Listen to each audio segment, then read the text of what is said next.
छोटू ये कितने का दे रहा है? 10 रुपए का बाबू। ये देखो कवर बेच रहा है, वो दे रहे हैं। ले लिए फ़ोन भाई? हाँ। दोनों को ले लिए? हाँ, ले दिया बाबू। दोनों का सेट है? हाँ, दोनों का सेट है बाबू। छोटू लगे रहो।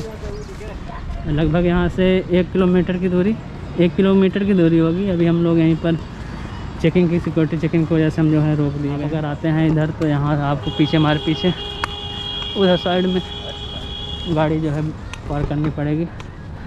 और इधर सुलभ शौचालय, इधर यहाँ पर सामने ही सुलभ शौचालय। जहाँ पर भी जाते हैं वहाँ पर बारिश का मौसम हो जाता है, चाहे बनारस हो चाहे प्रयागराज हो। आज जो हम इस समय आगरा में हैं, आगरा का ताजमहल देखने आए। छोटे छोटे अंदर स्टोर है। छोटी सी बाल्यावस्था में बच्चे जो है वो बेच रहे हैं। हम लोग भी समय खेलते थे।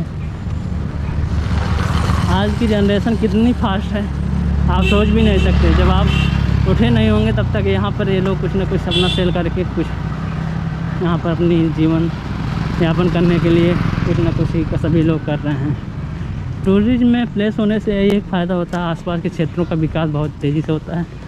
क्योंकि टूरिस्ट आता है तो हर प्रकार से आपको पैसा देगा, पार्किंग का देगा, हर चीज़ का देगा, खाने का, पीने का, फिर ट्रेवल करने का, जिससे वहाँ के आसपास का विकास बहुत ही हो जाता है।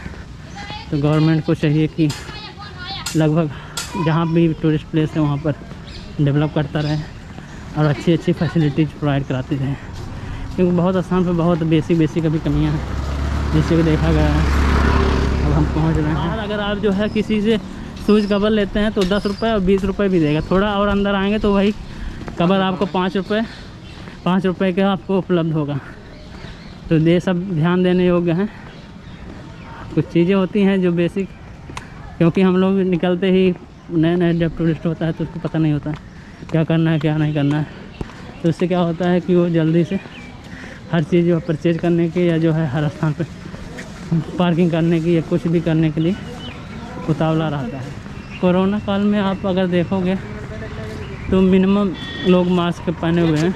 आज की यात्रा हम लोगों के लिए बहुत ही सुखदायक होने वाली है। हम आपको इतिहास के बारे में बताएंगे, कैसे शाहजहाँ ने अपनी मुमताज़ बेगम की याद में क्या से क्या बनवा दिया। मौसम सुहाना हो गया है, लोग जो है कुछ ना कुछ ख़रीदारी भी कर रहे हैं और जो भी करना है, जिसको ताजमहल देखना है वो ताजमहल देखने के लिए आ रहे हैं। आगरे की पेठा बहुत मशहूर है, इसलिए आपको हर कॉर्नर पर पेठे की दुकान मिल जाएगी। और आप यहाँ से छोटी छोटी मुझे लगता है अभी इस चीज़ का डेवलप किया गया है, सड़कें खूबसूरत बनाई हैं।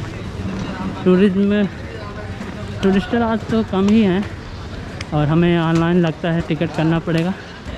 मैं आपको अपने ब्लॉग में बताऊंगा, चैनल आपको लिंक के द्वारा आपको नीचे दे दूंगा डिस्क्रिप्शन में, जहाँ से भी टिकट अवेलेबल होगा आप वहाँ से डाउनलोड कर सकते हैं। टिकट काउंटर यहाँ पर खुला हुआ है और शायद यहाँ काउंटर खुला होगा तो उससे यहाँ पर तो मास्क बहुत कम ही लोग कैरी कर रखे हैं। हम धीरे धीरे गेट की तरफ बढ़ रहे हैं। काउंटर तभी क्लोज है, हमें जो है टिकट ऑनलाइन ही करना पड़ेगा। बेसिक इन्फॉर्मेशन है, आप जब यहाँ पर आते हैं तो क्या क्या अंदर अलाउ है। कैमरा है, वॉलेट है, मोबाइल है। अपना सामान बाहर करके अब जा रहे हैं हम लोग। ये एंट्री हॉल की तरफ बढ़ रहे हैं हम और हमारे साथ कौन भाई आए हैं ताजमहल देखने। एंट्री हॉल की तरफ हम लोग बढ़ रहे हैं। अब देखते हैं जैसे भी होता है कर देखें। यहाँ पर काफ़ी भीड़ मची है। यहाँ पर इधर कौन भाई और इधर मैं हूँ। हम लोग एंट्री कर जाते हैं, फिर उसके बाद बताते हैं फिर क्या प्रोसेस है कैसे है।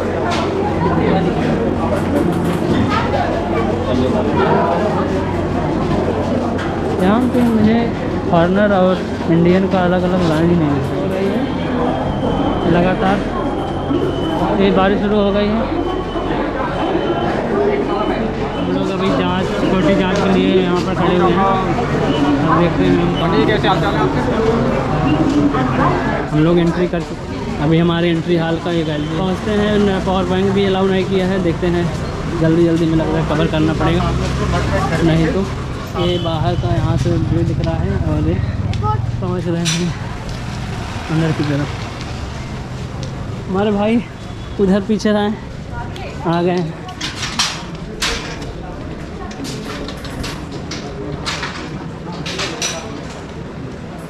इधर से एग्जिस्ट हम अब ताजमहल के बारे में कुछ बातें करते हैं। ताजमहल को शाहजहाँ ने बनवाया था अपनी मुमताज़ बेगम की याद में। शाहजहाँ का जन्म सन 1592 ईसा पूर्व में हुआ था और उनकी जो है तीसरी बेगम थी मुमताज़ बेगम, उनकी याद में बनवाया गया था। मुमताज़ बेगम की मृत्यु असह पीरियड के प्रसव के दौरान अपने 14वें बच्चे को जन्म देने के दौरान उनकी मृत्यु हो गई थी। उनके वियोग में शाहजहाँ ने निर्णय किया कि हम ऐसा ही एक अद्भुत और एक ताजमहल बनवाएंगे। इधर यमुना नदी के किनारे बसा हुआ है आगरा में, उत्तर प्रदेश स्टेट में। ताजमहल दो तरफ से वो बनवाना चाहते थे, इधर सफ़ेद संगमरमर का ताजमहल और इधर साइड में जो है नदी उस पार जो है ब्लैक का ताजमहल बनवाने के कोशिश थे। शाहजहाँ ने इस ताजमहल को बनवाने के लिए 1632 ईसा पूर्व में इसकी शुरुआत की थी अपने मुमताज़ बेगम की याद में, जो कि आपको दिख रहा होगा हमारे से। अभी हम जा ही रहे हैं। तकरीबन 21 साल कंस्ट्रक्शन लगातार ये चलता रहा। सन 1653 में कंप्लीट हुआ था। माना जाता है कि जो मेन गुम्बद मैं अभी आपको दिखाऊंगा वो 1643 में ही कंप्लीट हो गया था, लेकिन और स्ट्रक्चर जो है सारे इसके निर्माणाधीश थे, जिसके लिए जो है 10 साल का और कंस्ट्रक्शन चलता रहा। इसके मेन कारीगर जो है कि आज के इंजीनियर माने जाते हैं, मेन आर्किटेक्ट हमारे जो है उस्ताद अहमद। माना जाता है कि 20,000 मजदूर इसमें लगभग 20 साल तक पर डे मजदूरी करते रहे, जिससे इस भव्यता इसकी और भी खूबसूरत हो गई। इस पत्थर को मंगवाने के लिए काफ़ी बाहर से देशों से, जैसे कि कजाकिस्तान, श्रीलंका, नेपाल, चीन और कहा जाता है काबुल, अफ़गानिस्तान, कई स्थानों से इसमें आके पत्थर लगाए गए थे। भाई आप लोगों के लिए सूचना है, अगर आप यहाँ पर रिकॉर्डिंग करते हैं तो आपको पेमेंट 25 रुपये पे करना पड़ेगा काउंटर पे। जैसे ही आप एंट्री मारोगे वहाँ पर एक गुम्बद में काउंटर लगा हुआ है। ये बेसिक बातें ध्यान रखने योग्य है। कितना आप कहीं पर भी ट्रेवल करते हैं तो कितना एक्सपेंसिव होता है। हाथी के दांत की तरफ है, दिखाने के कुछ और, खाने के कुछ और। देखिए ताजमहल सामने है, धुंध भी आपको दिख रहा होगा, बहुत सी धुंध सी है। हम बात कर रहे थे इसके ताजमहल के कंस्ट्रक्शन के बारे में। सन 1632 में शाहजहाँ ने शुरू किया था और 1653 में इसको कंप्लीट किया गया था। 21 साल लगे थे इस ताजमहल को बनाने में। मकबरा के नाम से जाना जाता है और वहाँ पर दोनों की कब्रें एक साथ में ही हैं।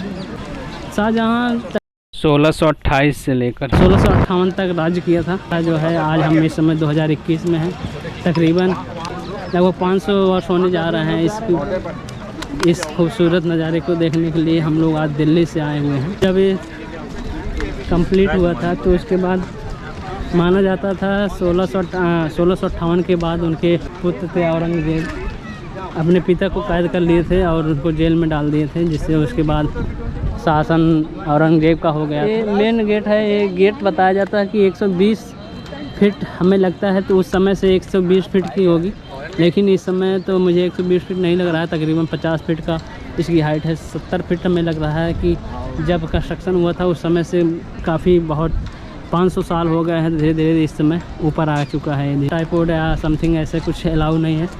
आप कभी भी आएँ तो ये ध्यान देने योग्य बातें हैं।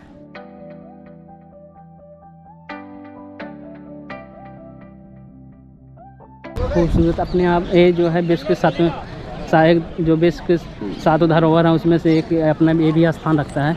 यूनेस्को ने इसको 2007 में विश्व के धरोहर के रूप में माना था, और जबकि सन 1983 में इसको मान्यता मिल चुकी थी, लेकिन इसको इतिहास के 7 अजूबों में जो है 2007 में इसको अंकित किया गया। अब ये देख इसकी सुंदरता बढ़ाने के लिए चारों तरफ जो है पानी की और भी बनाया गया है कि जिससे इसकी सुंदरता और भी अच्छी। कितने लोग यहाँ पर आज काफ़ी भीड़ होती है। आज तो हमें लग रहा है बारिश होने की वजह से कुछ कमी देखी जा सकती है, लेकिन मुझे खास प्रभाव नहीं लग रहा है।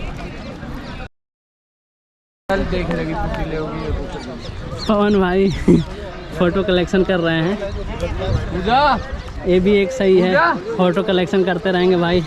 तो जैसे और ये मैं हूँ, और इस समय हम ताजमहल पे हैं, सामने हमारे इस पीछे ताजमहल है।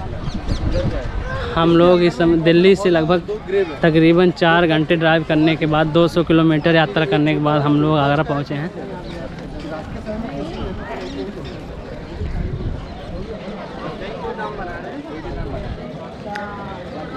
ताजमहल को सुरक्षित रखने के लिए बहुत अलग अलग से चैलेंजेज हैं इसको बचाने के लिए, जैसे कि अम्लीय वर्षा होने से, इस प्रदूषण होने की वजह से इसकी जो है वाइटनेस जा सकती है। इसलिए अब इसमें गवर्नमेंट हर साल इसका कंस्ट्रक्शन या मॉडिफाई करके इसका करती रहती है।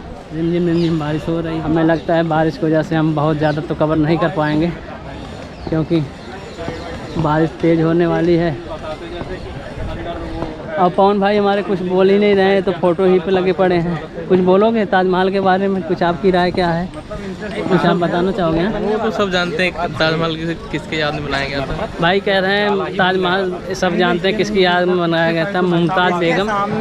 पवन भी जो है बोल रहा है कि मैं अपनी प्रेमिका की याद में कुछ ना कुछ ऐसा ज़रूर बनाऊँगा जो याद रहे। हर स्थान पे पैसा पे करना पड़ता है भाई।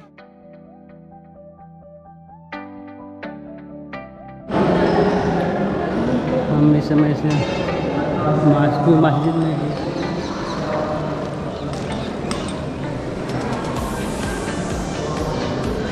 सभी लोग बैठे हुए हैं और ये जस्ट बगल में यमुना जी बह रहे हैं। वहाँ पर इसकी नक्काशी और आप वो देखिए कारीगरी, ये दरवाजे कितने पुराने दरवाजे। मैं थोड़ा सा अंदर की तरफ जा रहा हूँ, फिर से अभी हम डायनासोर पे आए अंदर, फिर उसके बाद है नक्काशी, मेहराब और नक्काशी। इसको देखिए, जब शाहजहाँ के इंतकाल में मृत्यु हुई थी, उनके बेटे औरंगजेब ने उनकी मुमताज़ के बगल में उसकी कब्र बनवा दी। हम मुख्य चबूतरे पर आ गए हैं। ये सामने हमारे मेन ताजमहल है और ये मकबरा अंदर है। इसके अंदर जो है फ़ोटोग्राफी मना है, हम यहाँ से फ़ोटो ले सकते हैं। तो मैं यहाँ से आपको चल दिखाऊंगी। सामने का एंट्री हॉल है, एंट्री के लिए जब आप आते हैं तो वहाँ से ये पॉइंट आपको दिखेगा। गवर्नमेंट के लिए भी और शासक के लिए भी ये बहुत चैलेंजिंग था, क्योंकि जितने भी आक्रमण होते थे वो समुद्री और नदी के रास्ते से होते थे। इसकी सुरक्षा सबसे लिए गवर्नमेंट के लिए बहुत ही महंगा, और गवर्नमेंट इस सुरक्षा के लिए हम चारों तरफ फोर्स लगा रखे। सामने हमारे जो है किला दिख रहा है, और इस जो पत्थर सफ़ेद पत्थर अपने पत्थरों के कारण जाना जाता है। दाहिनी और बाईं तरफ दोनों तरफ जो है ये मस्जिद बनाया गया था इसकी सुंदरता को बढ़ाने के लिए। हम लोग ताजमहल हो लिए हैं, अब निकलने वाले हैं यहाँ से। और ये पीछे सामने हमारे बाईं तरफ का जो है मस्जिद, पीछे हमारे पीछे यमुना जी छूट रही हैं, और हम धीरे धीरे पवन भाई के साथ अपने गंतव्य की तरफ निकल रहे हैं। हम जाने वाले हैं, अब जाएंगे यहाँ का आगरा का किला। आगरा के किले के बाद हम लोग निकलेंगे सीधे मथुरा के लिए, जो कि 2 दिन के लिए वहाँ के एक मथुरा का टूर है। मथुरा का टूर पूरा करने के बाद हम लोग निकल जाएंगे दिल्ली के लिए। ये मीनार की झुकाव जो है चारों बाहर की तरफ है, चारों मीनार की इसलिए कि कभी भी अगर ये मीनार गिरती है तो जिससे ये जो हमारा ये मकबरा बना है क्षतिग्रस्त ना हो। आप देखेंगे हल्की सी झुकाव चारों तरफ बनाया गया है। शाहजहाँ जो है अपने राज्यकाल में बहुत सी दीवारें, बहुत सी मंजिलें, बहुत सी इमारतें बनवाई, जो शासनकाल उनका कहा जाता है कि एक दिल्ली का लाल किला। बहुत सी बड़ी बड़ी इमारतें बनाए, जबकि मुग़ल शासन में और भी शासक हुए, वो इतना कुछ खास नहीं किए थे जो कि अपने बिल्डिंग और किसी के नाम से जाने जाएँ। फ्राइडे को आपको बंद मिलेगा, सिर्फ नमाजियों के लिए ये अलाउ होता है, उस दिन नमाज अदा की जाती है। खूबसूरत है। और ये हमारे पीछे मेन मकबरा ये छूट रहा है, जो एक प्यार की निशानी यादगार, किसी यादगार में बनाया गया था। फ्रंट यही दिखता है आपको, खूबसूरत है। कभी ताजमहल आप भी ज़रूर आइए। अभी इसकी एंट्री फीस, अगर मकबरे में आप जाते हैं तो उसके लिए आपको 200 रुपये पे करना पड़ेगा। आप एंट्री सिर्फ आप अगर मकबरे में एंट्री नहीं करना चाहते, सिर्फ बाहर घूमना चाहते तो उसके लिए 50 50 रुपये आपको पे करना पड़ेगा। मैं अपने डिस्क्रिप्शन के URL में आपको लिंक वहाँ प्रोवाइड करा दूँगा, आप वहाँ पे जाके अपना टिकट डाउनलोड कर सकते हैं। और आप एंट्री के आप उसका 50 रुपये का कास्ट है, जो कि आप आओगे तो सीधा आपको एक्सेसिबिलिटी मिलती है बाहर के लिए। अगर आपको गुम्बद के बाहर जहाँ पर मकबरा बनाया गया है, जहाँ पर मुमताज़ और शाहजहाँ का कब्र है, अगर आप उसको देखने के लिए 200 रुपये आपको एक्स्ट्रा पे करना पड़ेगा, जो गुम्बद के अंदर है। या आप उस मेन चबूतरे पे आप एंट्री के लिए, एक्सेस के लिए आपको 200 रुपये का टिकट अलग से लेना पड़ेगा। आप अगर 50 रुपये का टिकट लेते हैं तो सिर्फ गुम्बद के बाहर आप यहाँ पर एक्सेस कर सकते हैं बस। और हमारे सामने था शाहजहाँ का जन्म 1592 ईस्वी में हुआ था। जो 1612 में इनकी जो मुमताज़ बेगम की साहब जो है, इनकी जो तीसरी बेगम थी, उनके साथ इनकी शादी हुई थी। मुमताज़ की मृत्यु हुई थी, तब से उनको अपने 14वें बच्चों को जन्म देते हुए उनकी प्रसव के दौरान असह्य पीड़ा होने के कारण उनकी मृत्यु हो गई थी। उनके याद में वो मुमताज़ के याद में ताजमहल बनाया गया, जो कि हमारे पीछे है। ये देखो पुरानी बिल्डिंग है, खूबसूरत खूबसूरती को बढ़ाता हुआ प्राचीन काल की बिल्डिंग है। अगर वीडियो पसंद आई हो तो like, comment, share and subscribe करना ना भूलें। वीडियो देखने के लिए धन्यवाद।